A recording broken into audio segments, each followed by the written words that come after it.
Hallelujah, जय मसीह की, praise the Lord. आइए आज की इस नई सुबह के लिए हम परमेश्वर को मिलकर धन्यवाद दें। हर दिन वो हमें सांसें देते, हमें जिंदगी दी है। ये जिंदगी हमारी नहीं, ये परमेश्वर की है। आइए हम इसे परमेश्वर की महिमा के लिए जिएं।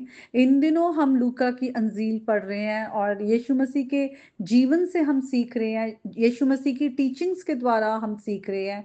तो आज लूका की अंजील उसके 8वें अध्याय में हम 4 आयत से हम पढ़ेंगे और वहां पर एक दृष्टांत है जो यीशु मसीह अपने जो पास उनके भीड़ इकट्ठी हुई थी और अपने चेलों को सुनाते हैं।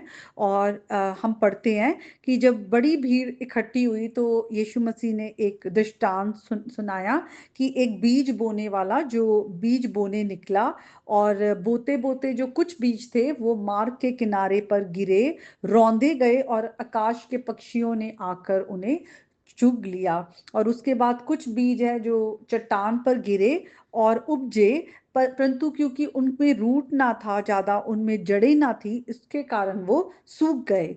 और कुछ जो बीज थे वो झाड़ियों में जा गिरे और झाड़ियों ने उनको दबा दिया कि वो आगे वो उनकी ग्रोथ ना हो। और फिर कुछ अच्छी भूमि पर गिरे और उगकर 100 गुना फल लाए। और ये कहकर उसने ऊंचे शब्द से कहा, जिसके कान हो वो सुन ले। और उसके बाद उसके चेलों ने उससे पूछा कि इस दृष्टांत का क्या मतलब है। तो यीशु मसीह उन्हें कहते हैं कि तुमको परमेश्वर के राज्यों की जो भेद की बातें हैं उसकी समझ दी गई है। और फिर यीशु मसीह कहते हैं कि दृष्टांत का मतलब ये है कि जो बीज है वो परमेश्वर का वचन है। तो आज ये जो हम वचन सुन रहे हैं, हम परमेश्वर के वचन को सुन रहे हैं, प्रभु के आत्मा के द्वारा हम समझने की कोशिश कर रहे हैं। तो ये परमेश्वर का वचन है। और जब मार्ग के किनारे जब बीज गिरता है तो जब लोग सुनते हैं, वचन में यहाँ पे आगे यीशु मसीह उस दृष्टांत को बताते हुए कहते हैं, शैतान आकर उनके मन से वचन उठा ले जाता है कि कहीं वे विश्वास करके उद्धार ना पाएं। लेकिन अगर हम पीछे देखेंगे तो वहां पे लिखा है कि वो बीज जब मार्ग पर गिरे तो वो रौंदे गए। और वो रौंदे गए का मतलब है कि ये वो लोग हैं जिन्होंने प्रभु के वचन को तुच्छ जाना, हल्का जाना और उसकी रिस्पेक्ट नहीं की, डिसरिस्पेक्ट किया या उसको रिजेक्ट किया। और शैतान ने भी उनके वो वचन को चुरा लिया और ताकि वो उद्धार ना पाए। इसका मतलब वो प्रभु के विश्वास में आए ही नहीं। और फिर यीशु मसीह कहते हैं कि जो चट्टान पर बीज गिरे वो लोग हैं जो वचन तो सुनते हैं बड़े आनंद से, लेकिन वो कभी भी अपने जो विश्वास में वो बढ़ते नहीं है। उनका जो विश्वास का जो फाउंडेशन है, नींव प्रभु यीशु मसीह होना चाहिए, उसमें वो स्ट्रांग नहीं हो पाते कि जब उन पर परेशानियां आए, परसिक्यूशन या ट्रायल्स आए तो वो उसमें खड़े रहे। इसलिए वो जो जड़ न पकड़ने के कारण वो पौधा है जो वो जल्दी से सूख जाता। तो ऐसे ही वो लोग हैं जो अपने विश्वास में मजबूत ना होने के कारण परमेश्वर के वचन पर खड़े नहीं रह पाते। और जो झाड़ियों में गिरे वो हैं जो वचन को जब सुनते हैं, लेकिन वचन क्यों नहीं उनके जो उनके जीवन में आगे वो फल लाता, क्योंकि जो झाड़ियां हैं वो क्या है, वो संसार की जो टेम्पटेशंस आती हैं, जो चिंताएं हैं और बहुत सी दूसरे धन और जीवन के सुख विलास है, उसमें वो फंस जाते हैं और फिर वो फल नहीं लाते। पर यीशु मसीह कहते अच्छी भूमि वो है जो वचन सुनकर भले और उत्तम मन में संभाले रहते हैं और धीरज से फल लाते हैं। वो प्रभु के वचन पर विश्वास करते हैं, वचन पर चलते हैं। और वचन के में चलने के द्वारा, क्योंकि खुदा की आज्ञा मानते तब हैं जब हम आत्मा के द्वारा चलते हैं, और खुदा का जो आत्मा है वो हमें प्रभु के रास्ते पर चलने के लिए हमें वो राह दिखाता है। तो वो बहुतायत के फल लाते हैं। हम आत्मा के फल देखते हैं, जो वर्च्यूज, जो हमारे अंदर करेक्टर बिल्ड होता है, प्रेम, धीरज, भलाई, संयम, ये सब। तो वचन में वो फिर खड़े रहते हैं।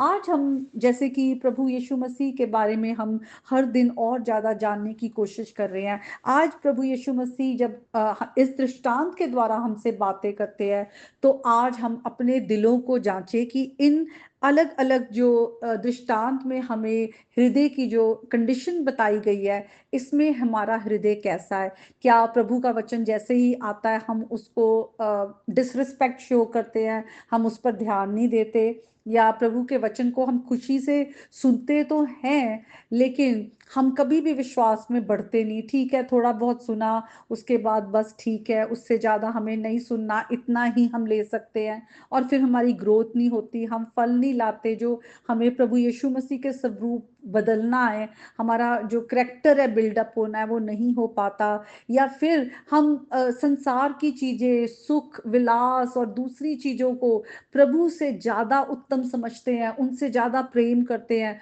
और कभी भी हम प्रभु के करीब नहीं आ पाते और वो फल ला पाते हैं। या फिर हम आज अपने हृदय की भूमि जो है हमारी अच्छी है कि उसमें जब प्रभु के वचन का बीज पड़ता है तो वो फल लाता है।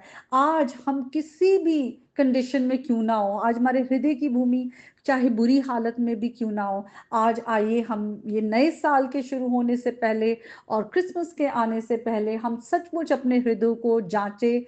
जैसे कि राजा दाऊद प्रार्थना करते हैं कि तू मेरे हृदय को जांच, और कुछ भी गलत है तो उसे निकाल दे और मुझे जीवन का मार्ग दिखा। तो हम भी आज अपने हृदयों के लिए परमेश्वर से प्रेम करें कि वो हमारे हृदयों में अगर गंदी जड़ें हैं तो वो उखाड़ दे, अगर हमारे हृदय की भूमि पर कंकड़ पत्थर है तो वो आज प्रभु यीशु मसीह हटा दें और अपने लहू से हमको साफ करें, हमारे हृदय में आकर पूरी तरह से वो जगह बनाए जो वो जिसके वो मालिक हैं, क्योंकि उन्होंने हमें बनाया है, हम उनको बिलोंग करते हैं, वो हमारे लॉर्ड एंड मास्टर है। तो सचमुच आज हम अपने हृदयों को प्रभु यीशु मसीह के हाथों में सरेंडर करें और उन्हें अपने हृदय का राजकुमार बनाएं। आइए हम मिलकर एक गीत को गाएंगे, तेरा हो अभिषेक अमन के राजकुमार। तेरा हो अभिषेक अमन के राजकुमार, आज हमारे दिल में जन्म ले, हे प्रभु यीशु महान, हे प्रभु यीशु महान। तेरा हो अभिषेक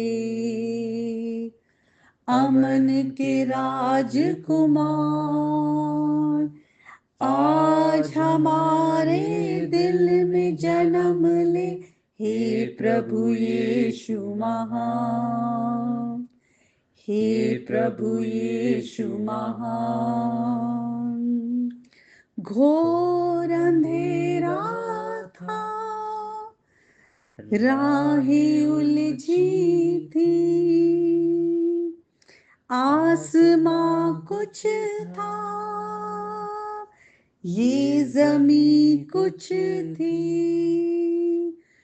तूने आकर फिर संभाला, तेरा प्रेम अपार, तेरा प्रेम अपार। तेरा हो अभिषेक अमन के राजकुमार,